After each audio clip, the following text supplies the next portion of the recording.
quick little clip here talking about, you know, the pay for performance thing that Chad was talking about yesterday, and, you know, how I do it, right? I mean, and I'm just going to be honest with you guys. When I started the business here, I would pay guys by the hour. Of course, I didn't know anything about business or, you know, anything, you know. And so I would get guys, you know, kids in the neighborhood, or guys like Bo and, you know, a plethora of other guys, you know, just to help me as needed. And then it started being more and more and more and more. But to be quite honest with you guys, without sounding, well, it's going to sound bad.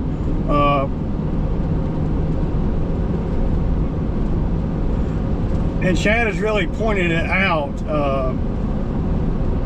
and made me really think, which is what this whole YouTube thing is about. No, the employee, the guys that have worked for me in the past, employee-wise, and this is going to be one of the main reasons why I don't have and can't keep employees. It ain't that I'm a bad guy or nothing. You know, I just, you know, didn't know what I didn't know. And so, as a business owner, you know, I would hire guys like Bo or Zach, or, you know, some of these other guys. I've had some good guys along the way, but some of these other guys, you know, and I'd be thinking to myself, I'm like, okay, well, I got this much work, we're gonna make this much money, and I'm gonna pay this guy this much of the money, right? And you know, whether you be hourly or whatever, that'd be my thinking, right? But it never really occurred to me, and it might sound cold, man, but it never really occurred to me looking at it from the employee standpoint.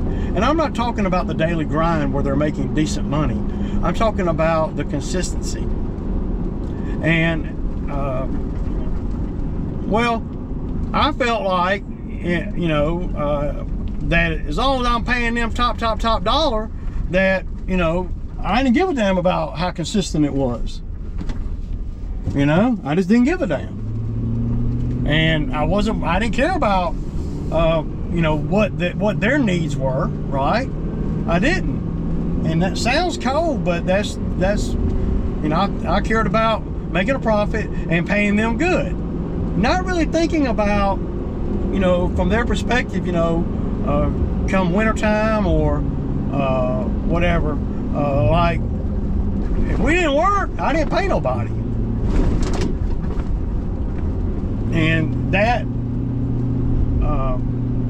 well, here I am thinking I'm being a sassy business guy, but really I'm not. I'm cutting my own hand off because the guys won't stick around. You know.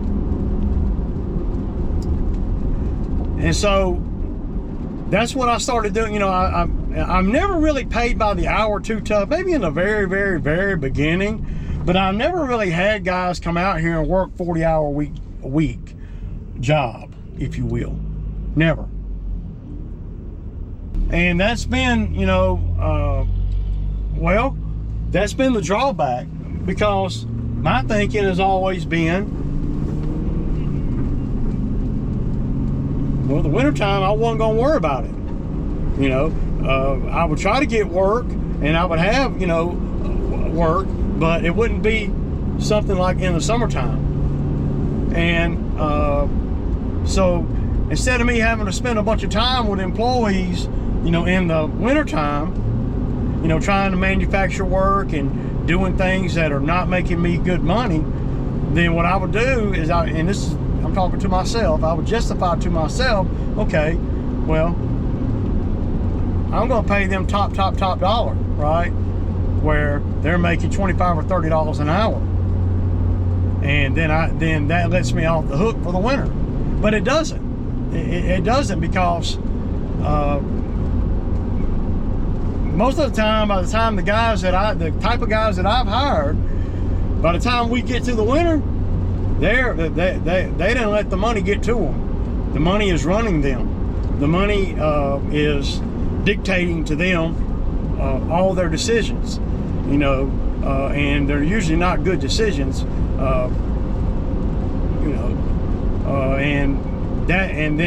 What I've always done is I seize that moment and I say, okay, well, hell, man, if you're not going to be, if you're going to do no call, no show, and not going to be loyal and dedicated to me during the summer, then I'm not going to do anything for you during the winter. And now, if they want to make, $18, $19, $20 an hour, during the summer, then, they're, I'm gonna have to work on 40 hours for them to get the money that they need to get. So what I've always done, and I'm certainly not saying I'm right. I'm having to look at things for real. So the thinking has always been, once I started needing help really regular in the lawn maintenance, it was, we'll get this much work. I'll have a list, right? Y'all know the list, the gospel. I'll have the gospel, and every day when the guys come to work, and I tell them, this is what we got to do, and this is what it pays. Now I understand guys probably, good guys are going to need a little more than that, and that's where I've been slipping up.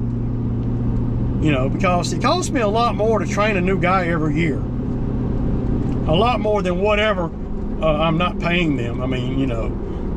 So that's always been a topic. And to be quite frank with you, during the wintertime, I wasn't wanting to work nobody, especially in the beginning. When I didn't have a skid and I would just do firewood or whatever. I'd have Bo come help me for a couple hours, and here I am, and I'm gonna give Bo like $40 to split wood for a couple of hours. But that's Bo. And Bo didn't have a lot of bills. Bo's not a career type guy, So I did that for a while in the wintertime. And I wasn't really having to worry about coming up with a chunk of money to pay anybody. And the business ain't making no money, or very little, at least back then, then okay. It was almost like I get through the summer with the labor, and this is how I was seeing it, man. And I'm just being honest with you guys. I'd get through the summer with the labor, and I'd be so sick and tired of the dumb shit. All the game playing, the borrowing money, the being late, the no call, no show, all those things while I'm paying them, top dollar.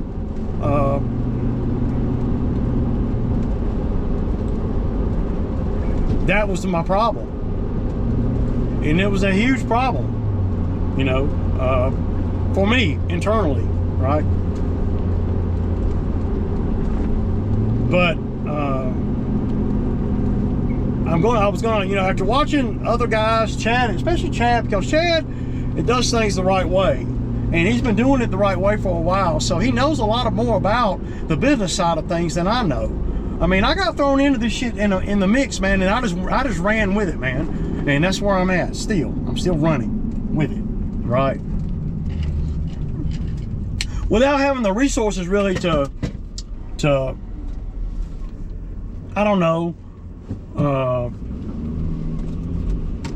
to get educated on everything that I need. So I've had to kind of just, do what I need to do, right?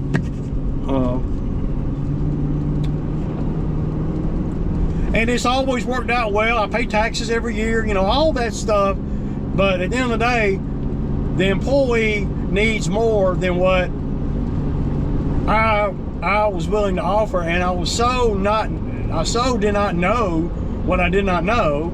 And I'll be the first to say there's a lot that I don't know. There's a lot. There's a lot I do know, but there's a lot I don't know.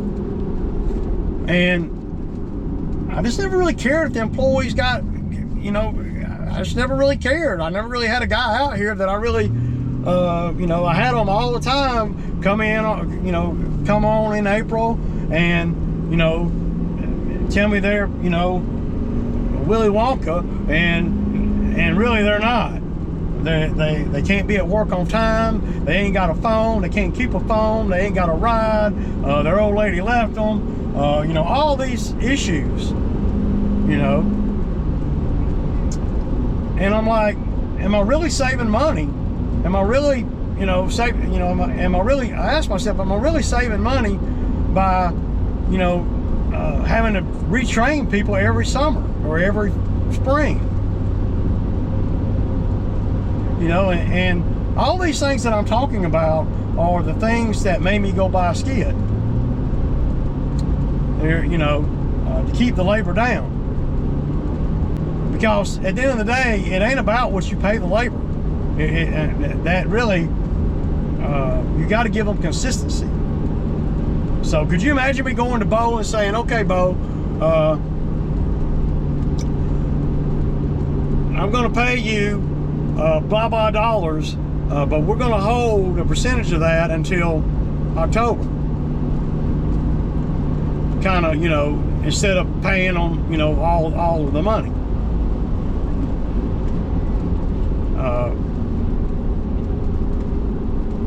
But if I had to throw a number out there, I would say it's about 23%. So, for instance, if I have a guy come out here and it's just one guy, and we do, let's just make it nice and even, we do $1,000, you know, then I give him around 220. But that rarely happens where we, you know, and that's how I've been doing it now. If they don't come to work, they don't get paid, period. So I don't pay guys, you know, and I may have, you know, I'm telling you guys this so I can internally look at how I'm doing things and maybe, you know, maybe tweak some stuff. Because, I mean, the business makes money, you know, and I do the jobs that, you know, come down the pipe. It's just that over time I've learned not to have to count on labor hardcore, and, you know, the business is keeping all the money as profit. You know, like, I could have easily had Trevor on the last 3 skid steer jobs that I was on and gave him, you know, $150, $175 a day, and I wouldn't even have noticed it. I mean, I would have, you know, but that would have gave him some consistency. But if they're not asking for consistency, then I'm not giving it. Trevor's not calling me asking me for work, talking about he needs money for this or that.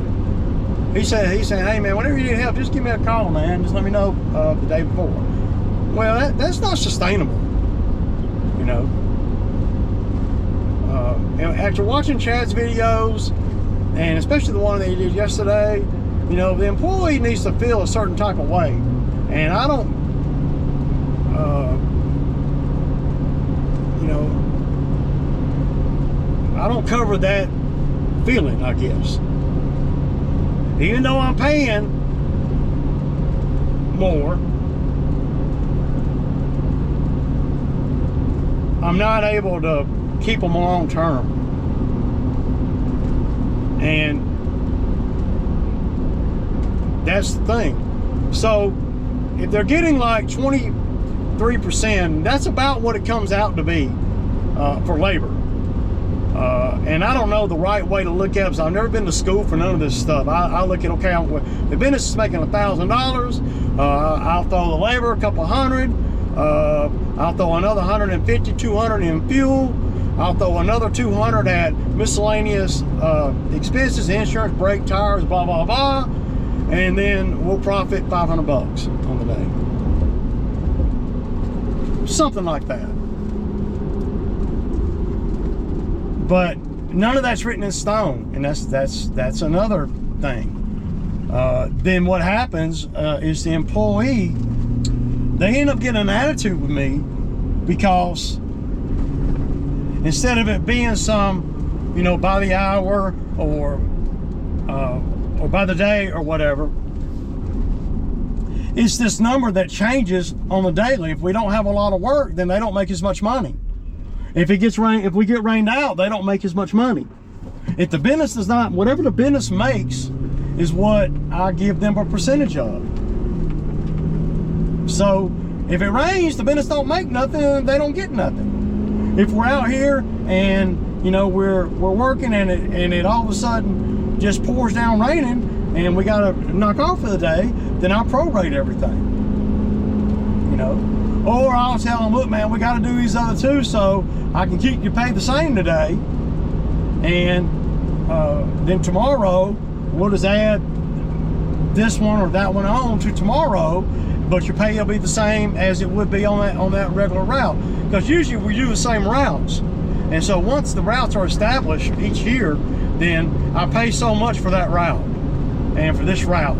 And but what if this happens? What if that happens? Well, there are things. If equipment goes down and it goes back to the business don't make any money, then I don't pay money. Now, but I'm seeing that that's probably not the right way to do things. I at least need to get them a minimum, and that's a good idea. But the guys that I've had out here, man, they don't, well, if I paid them by the hour, and, well, okay, let me back up. Number one is I don't really, I'm not really looking for a guy to ride in the truck with me for long. I don't, I like a guy that can do the lawns solo in the other truck, this truck, whatever, right? So that's the ultimate goal.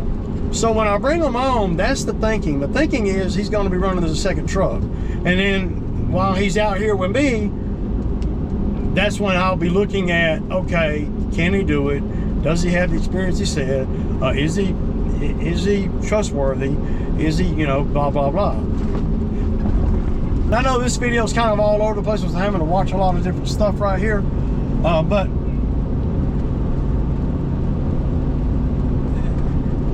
if the business don't make money, then I'm not paying out.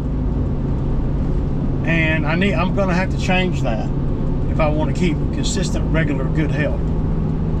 You can't just pay them whatever the hell I want to pay them.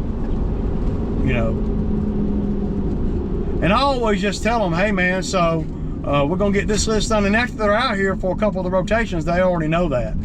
Okay, man, so we're doing the Fayetteville run, so I get, $150. Oh, we're doing, the Noonan run, so I get $130. And it's the same properties. If I add work onto it, then they get a little bit more money, and so that can change. But it's never less than what I tell them each day. Never, unless we have rain. But see, that makes it where if I think it's going to rain, or I have a good feeling it might rain, then I don't work. So that's what I do. And there ain't no extra pay for working on Saturday or Sunday. Usually it's to make up for a day that we missed during the week for rain or whatever. But I admit that I got to change some stuff. I mean, I 100% agree with that. That I'm going to have to, do things a little bit different in order to keep help. I mean, I'm doing good things, but I'm not doing them in the right order, if you will. The employee has to feel like they are contributing, and they have to feel needed, and of course they need money. If you can't offer those things, it's just a matter of time. Now, of course, every guy that comes out here is not like that, and every guy that comes out here is not wants to do this forever. So you got to take that too. trying to answer some of the questions, and I'll go in here and edit the video. So, well, basically, at the end of the day, it comes back to, well, if the business ain't making money, then I'm not paying out. And I think there is a happy medium there. You know, I don't know what that is, but it's there, and I'm going to strive to find it.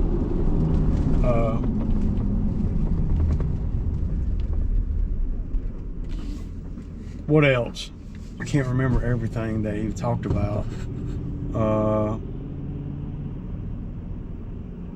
And, you know, at the end of the day, man, you know, I've always looked at it like, well, hell, man, you're making $30 an hour, but you're only working 5 hours, you know? And I'm thinking, you know, that's better than paying somebody $20 an hour and giving them 8 hours.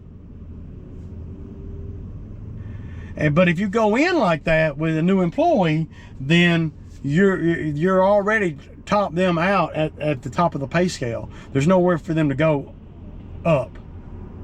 And that's another mistake that I've made with employees is I bring them in and I'm telling them, you know, hey, we work about, 6 hours a day out in the sun or out in the heat, out in the field. And then, and this is what I pay. And then they'll calculate real quick and they'll be like, damn, man, I'm making, $25, $30 an hour. And then from my perspective, I'm like, okay, if they're working 40 hours a week, then that means I got to work 40 hours a week. And then I got to do all the other stuff, the stump grinding fixes and all that kind of thing. I just haven't been doing things right, y'all.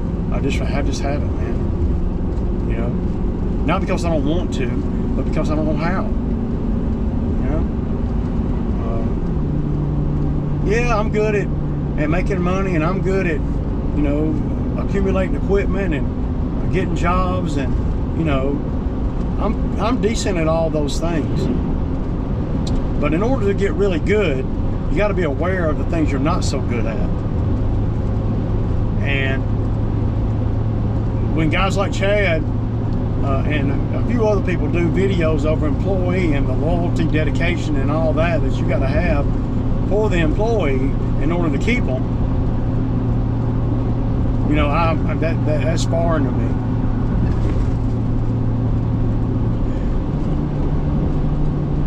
I'll be honest, man. I just never gave a damn if they my thinking was always, if you can't make it on $30 an hour, dude, then you can't make it on nothing. Of course, I'm dealing with people that are lower tier employees. They got issues, that got alcohol problems, or even drug problems, or you name it. And I'm dealing with, and those are the type of people I'm dealing with. So I'm not wanting to pay them, top dollar, so they can go give it to the dope man and then not show up tomorrow. I got to do better, man. Got to do better.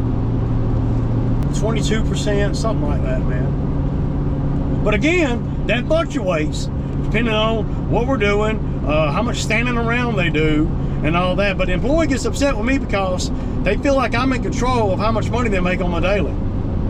And see,